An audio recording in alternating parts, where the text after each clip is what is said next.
Just listen to me. How many of us have said this when we are feeling frustrated with the other person? At the end of this video, I'll give you an interesting exercise to improve various aspects of your life. When someone is talking to us, are we just listening, or are we actually hearing, receiving, acknowledging, empathizing? One of the first things that I worked on when training as a therapist was the art of listening. Sounds easy, right? So whilst you've been listening to me over the last few seconds, what thoughts or judgments were made? I'm not saying anything is right or wrong, but just be aware. What about when we are having a normal day-to-day relaxed chat with a mate, or an argument with a partner, or our children, or at work? What happens to our listening? Do people often interrupt you when you're speaking? What does that then mean to you? What story are you telling yourself? That they are rude, they do not care, that what you're saying is not important? I'm not important, I'm not understood. Do I then feel alone, feel angry, sad or hurt? So what then happens when we are speaking? I'm still angry and I'm actually listening to them, or have I switched off? Am I now not interested in what they're saying? Have I lost respect for them, their thoughts, ideas or opinions? Do you see the rabbit hole we go down and the story that plays out internally at the surface and subconsciously?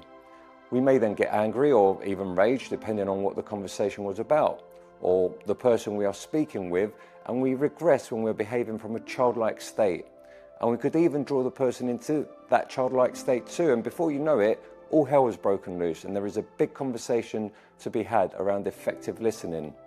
But if we just apply some of the basics, it can help have healthier conversations in life. I have the Katharos method I help my clients follow. It's a Greek word for clean. So we have cleaner communication. You can be mindful of your body language. Are you seeing that person in every sense of the word? Eye contact. Are you occupied with something else? Are you giving them the space and time and not interrupting them? Maybe all they need is to be heard. No fixing, no solution, as we often find ourselves jumping to, just heard. You don't have to agree with what they say either. Remember, an opinion is not a fact. No winners or losers, right or wrongs, should or shouldn't. I'll leave you with an exercise to do with a partner or anyone else you feel you want to. Time yourself whilst you talk to them about anything, your day, the current situation, anything you want, but the other person cannot say a word for the full 3 minutes, and you must keep eye contact.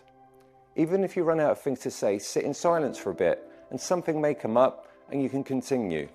At the end, the other person summarizes what you said back to you. Then swap around and repeat it. Notice how it felt being the talker and being the listener. Were there uncomfortable silences? What did you feel? Write it down and also explore what you felt.